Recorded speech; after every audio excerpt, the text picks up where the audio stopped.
Tubers. Well, we're starting a new project. This is a Briggs and Stratton 5S. I already have a bit of it torn down. Sorry, probably should have waited, but sometimes my enthusiasm gets the best of me. Anyway, so I'll take this off here. Flywheel cover. So I got a bit of a problem. I picked this motor up about a year and a half ago, I guess. And you know, it's actually in really nice shape. The paint is really nice. I'll back this camera up a touch for you. Paint is really nice, so I'm not going to repaint it. I'm going to leave it alone. I generally like to leave motors in their original condition if possible. You know, if there is any original paint left on, I like to leave them alone. I don't like, you know, I don't mind painting them if there's no paint left on them, but you know, for instance, they still have the original Briggs and Stratton decal, you know, minus a little piece of it. But you know, I think most anyone can put up with those little cosmetic issues. It's not a big deal. And you know, if anyone is ever looking for the original color of that unit, you know, it's here. It's on the motor itself. So anyway, I cleaned it up a little bit. It was pretty dirty and grimy, and no big deal. I spec'd the motor. The valves were perfectly in spec. Piston in spec, no problems there. It seems like, and you know, if you look at the condition of the motor, it seems like this motor really didn't get a lot of use. The carburetor is pretty heavily gummed up, but there is one thing I'm going to show you in a little bit here. As soon as I dig it out,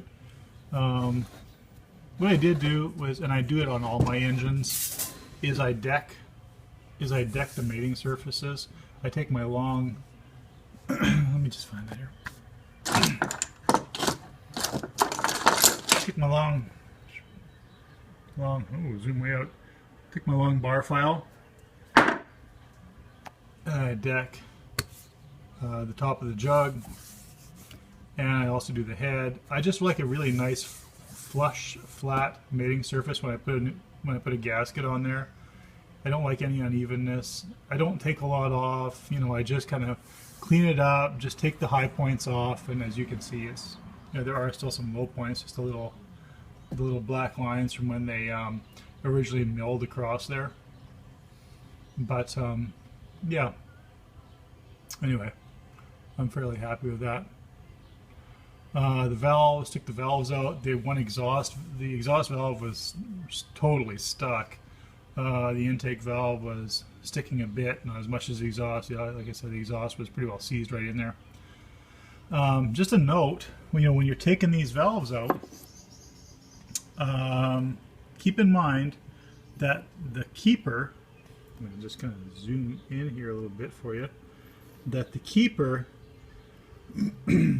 it has a really wide tolerance there on the valve stem. So when you're trying to lift the whole thing out, you're trying to compress the whole thing to remove the pin, the keeper pin. You have to, you know, if you're going to use pliers, or sorry, if you're going to use screwdrivers, use 2 screwdrivers and press down at the same time, not just one side, because it binds and it won't move, and you'll just end up scoring the side of your valve, or you know, you just get frustrated. And once you do use 2 screwdrivers, you know, you push it down evenly. It pushes down on that valve evenly, and then you can take that pin out, and then of course you can take your valve out. Everything's working inside there. I guess I don't really need this in there. That's for your cover. Tappets. Let me see if I can get those going for you. There you go. There's the intake one moved up and down. Exhaust when it's sticking a little bit, no big deal. There you go. Everything's moving fine. I'm going to split this. I'm not going to split the case. I'm just going to take the bottom off the crank case and have a look inside, make sure everything is fine in there. It sounds like it is. I don't see hear any clunking or grinding, you know, which would be signs of some serious wear or, you know, broken cam gear, stuff like that. Going to degrease it in there, put it back together. I probably will paint the bottom of the crankcase. It's missing a lot of paint there, and it's actually different. It's a different paint and different color from the block itself. If you look, I mean, you can see there's all the original paint underneath. Anyway, that's it. I'll get back to you in a bit.